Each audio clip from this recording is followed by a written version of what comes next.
I'm standing on the highest ledge, right on the world's most windy edge, and making a brand new pledge to never live my life in fear, to make my purpose crystal clear. Hello mga kasasal!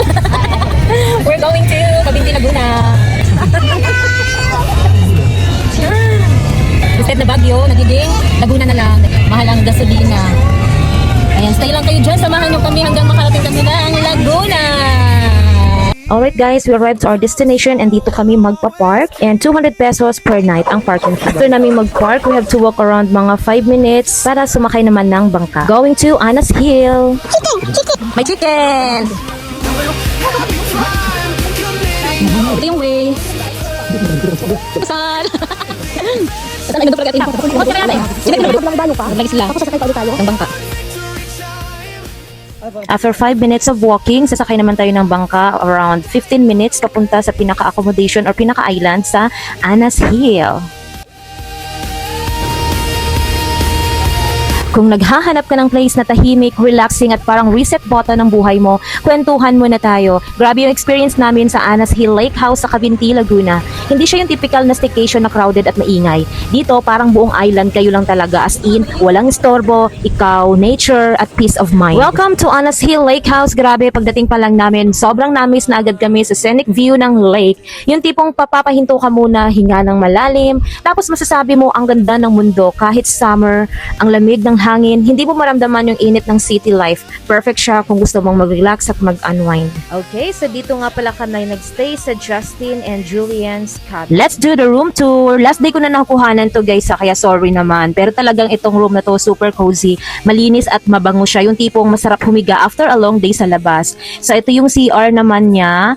Ayan, may maliit na CR and then let's go to Justin's cabin. Same lang si Julian at si Justin. Ayan, dito kami nagstay. Ito pala yung merong CR sa loob ng cabin mismo. Okay, so this one is good for 5 to 6 packs. Pagkapasok mo, meron siyang double deck, pull-out bed, tapos meron din sa taas. Ay, ito yung vanity area. Pwede kang mag-makeup dito bago mag-swimming car. Ito naman yung CR. Madaming tubig, mabango ang CR, malinis. If you want to stay naman sa Lakeview, meron silang Nina and Trina's Hill. And meron din silang Oka and Jenny's Hut. Ito yung pinakaloob nila, good for 2 to 4 packs. And take note guys, marami silang CR na malapit sa Nina's Hut and Oka's Hut, which is pwede kang maligo. Ayan, malaki yung CR nila, malinis and mabango.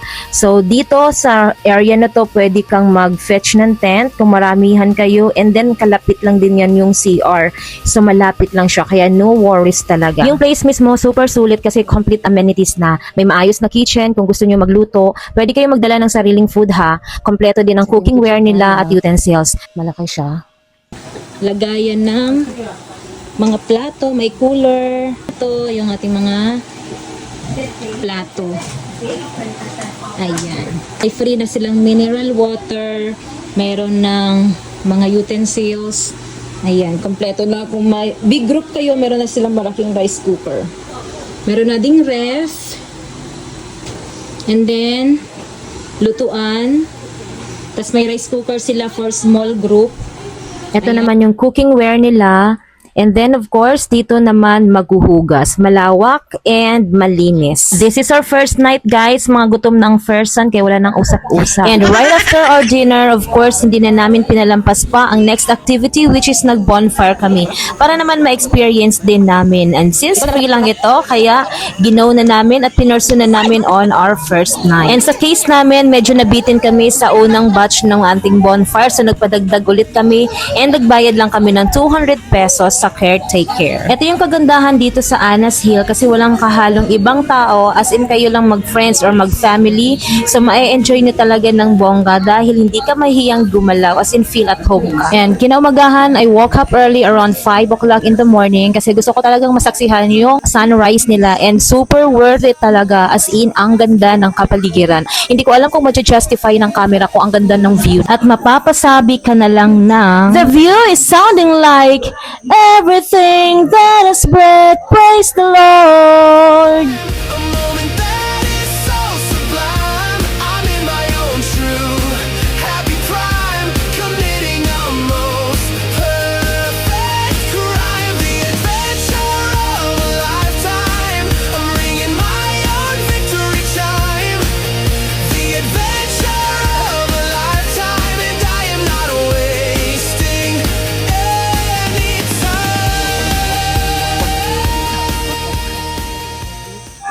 And this time, nagluto nga kami ng aming pang breakfast na spaghetti. And doon kami pipwesto sa pinaka-favorite naming spot which is overlooking.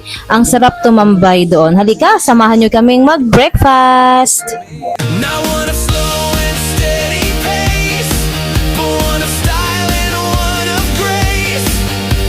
A challenge I will now embrace. The adrenaline is all I need to plant a new and hopeful seed. You only get And right after mag-breakfast, ito na ang mga atat maggayak. Sugod na! gifts. Be brave and strong and positive, and find a new narrative.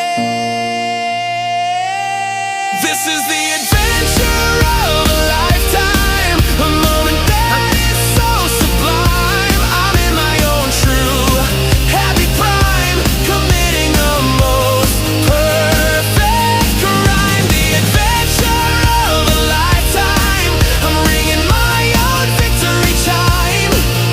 The adventure of a lifetime, and I am not wasting.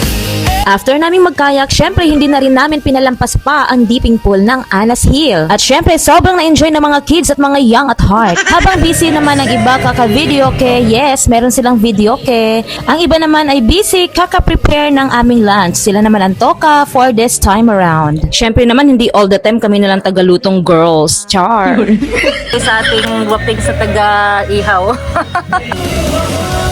Is rushing past my face in this amazing magic Saya, naluto na yung aming mga foods. Ano pa inaantay nyo? Kainan na! Not one of slow and steady pace, but one of style and one of grace. At syempre, meron pa kaming hindi pwedeng palampasin pa. Nagpunta na naman kami ng Secret River around 3 p.m. O diba, walang mga kapaguran talaga itong mga taong to. Saan ba talagang daan natin? Hoy? Ayan, lakad kami. Ito yung mga sasad. River pa mo.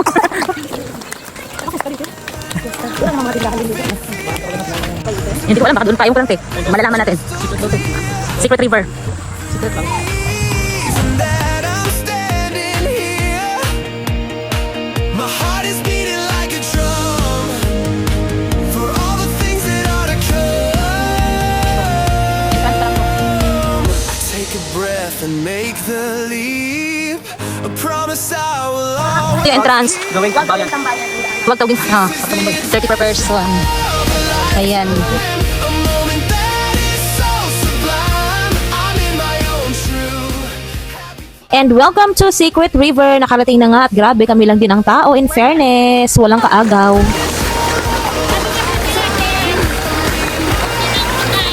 Time, the adventure of a lifetime, and I am not wasting.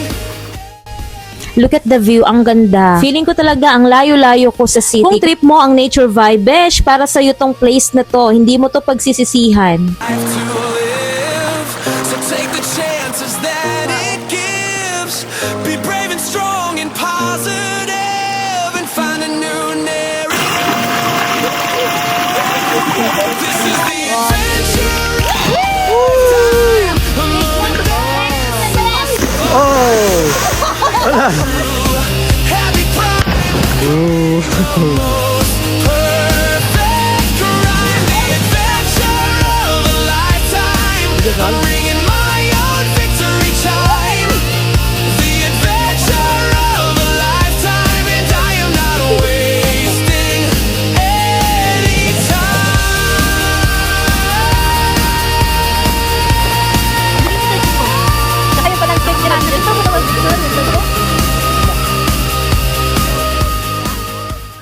And here we are, natapos na din yung pag-swimming namin sa Secret River and pabalik na kami ng aming accommodation. At nung pauwi na nga kami guys, may nakita na naman kaming magandang view, kaya ito na naman kami, si picture na naman, wala nang kasawaan sa picture. Kami na talagang pamilyang addict sa picture. Charis. Nga pala guys, if you want to go to Secret River, kailangan mo sumakay ng bangka and you have to pay 700 pesos, back and forth na siya. Ay hala siya, tignan mo naman ang mga person. Akala ko yung napagod nakaka-swimming sa Secret River. Aba, nagkayak pa ulit pagkadating. Bawing-bawi na talaga kayo sa binayad nyo, be. At ito namang isa ay hindi nagsasawa kaka-fishing, wala namang nahuli, charis. At naabutan na nga lang ng paglubog ng araw. Ay halaka, on the third day na be, nagkakaya ka pa din, hindi ka na yata natutulog. O hala siya't pagbigyan nyo na at alas 6 pa ng umaga, tulog pa yung mga bata. Mukhang yung Anas Hill na talaga ang lugi sa UB at wala ka na talagang pinalampas, charis.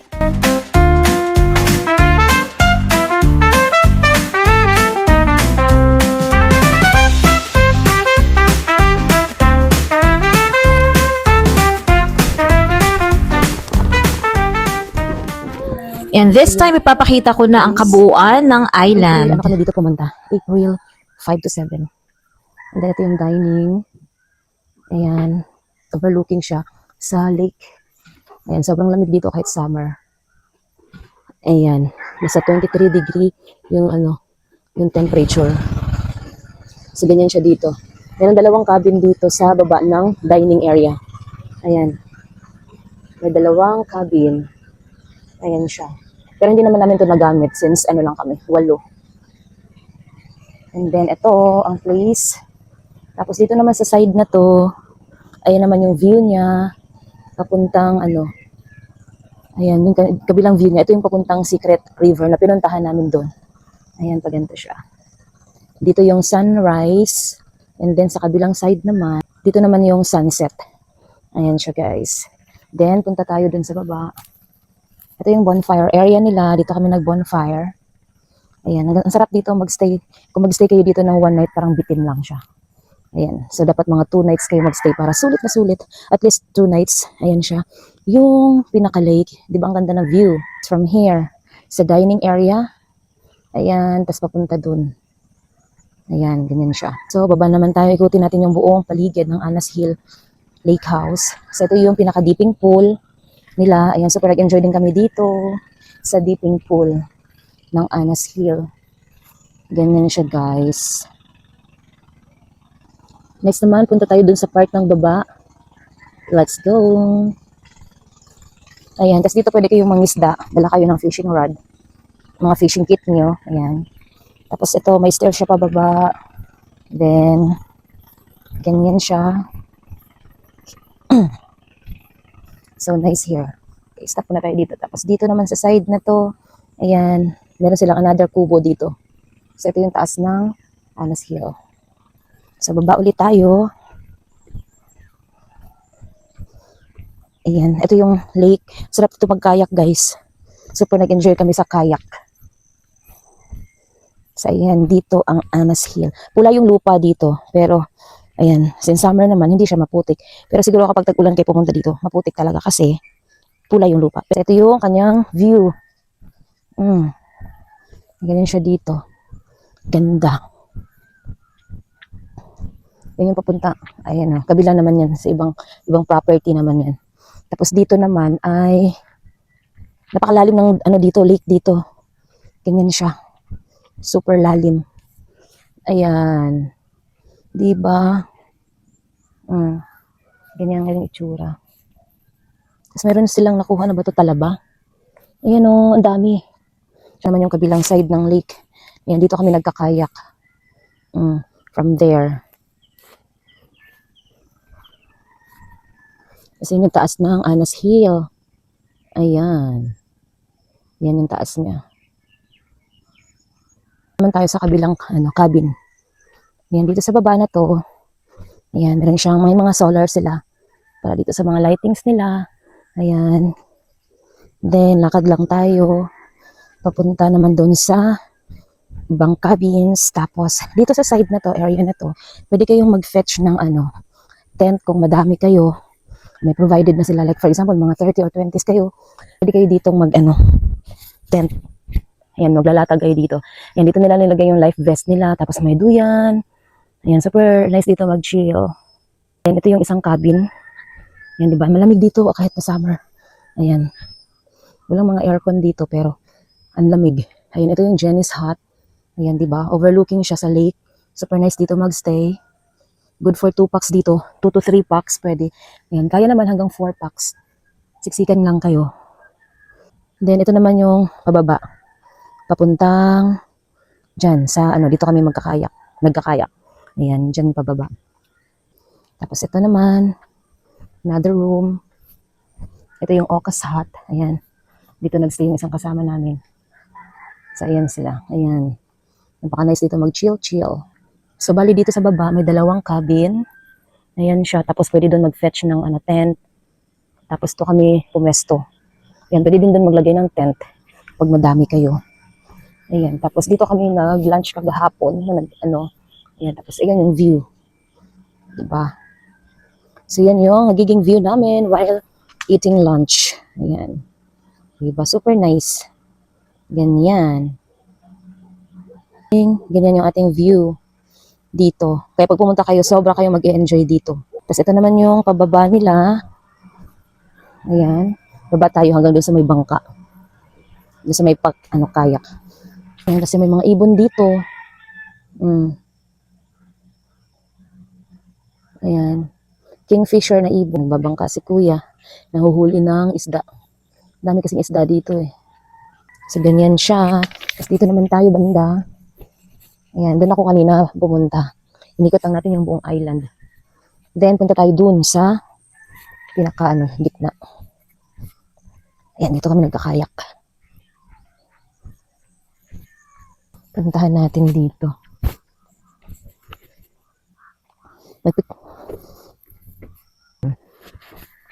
So, yan siya. Dito. Ayan, ingat lang kayo guys dito. Malalim to. Ayan. Ayan, mag-fishing tayo.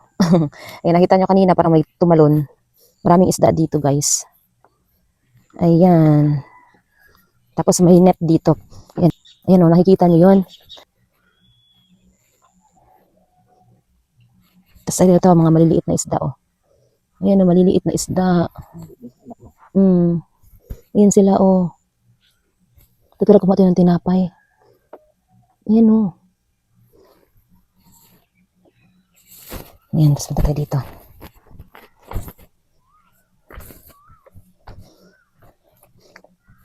Ayan. 6 na. Super nice dito.